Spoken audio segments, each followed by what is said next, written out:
వైకాపా నేతలు ప్రభుత్వంపై ఆరోపణలు మానుకుని విలువైన సూచనలు చేస్తే బాగుంటుందని మంత్రి పరిటాల సునీత అన్నారు. అనంతపురం జిల్లా రామగిరి మండలంలో తెలుగుదేశం పార్టీ మండల కన్వీనర్ల సమావేశంలో మంత్రి పాల్గొన్నారు.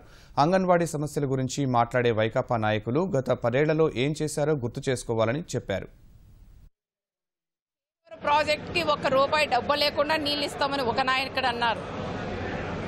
ఎవరైనా సరే ₹1 డబ్బు లేకోకుండా నీళ్లు తెస్తామంటే ఇంకంతకన్నా అదృష్టం ఏముందని కూడా భావిస్తున్నాం. ఏదైనా సలహాలు ఇవ్వచ్చు కానీ ఉచిత సలహాలు ఇవ్వకూడదని ప్రతిపక్ష నాయకులు కూడా మేము చెప్తున్నాం. అదేవిధంగా డాక్టర్ సంఘాలకు కానీ అంగన్వాడీ వర్కర్స్ కానీ 1 నెల లోపల వాళ్ళకి ఇచ్చి పనులు చేయకపోతే రాజీనామా చేయాలంట. మరి 10 సంవత్సరాలు మీరు ఉన్నారు, ఏ పని చేశారని నేను వాళ్ళని అడుగుతున్నా. మా గౌరవ ముఖ్యమంత్రి చంద్రబాబు నాయుడు గారు డాక్టర్ సంఘాలు పెట్టిన నాయకుడు చంద్రబాబు నాయుడు గారు కూడా డాక్టర్ సంఘాలు కూడా ఇబ్బందుల్లో ఉన్నారని ఆలోచించి ప్రతి ఒక్క సంఘంలో ఉండే ఒక సభ్యురాలకు కూడా ఈరోజు ₹10,000 రుణమాఫీ చేసిన ప్రభుత్వం మా తెలుగుదేశం ప్రభుత్వం అని కూడా చెప్తున్నాం. ఈరోజు అంగన్వాడీ వర్కర్లకు కూడా శాలరీస్ మేము వాళ్ళు అడగలేదు.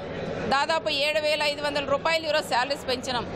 ₹4,500 చిన్న ఆయా వాళ్ళకు కూడా ఇస్తున్నాం. అది మీకు కనపడలేదా అని వైఎస్ఆర్ పార్టీ వాళ్ళు మేము అడుగుతా ఉన్నాం.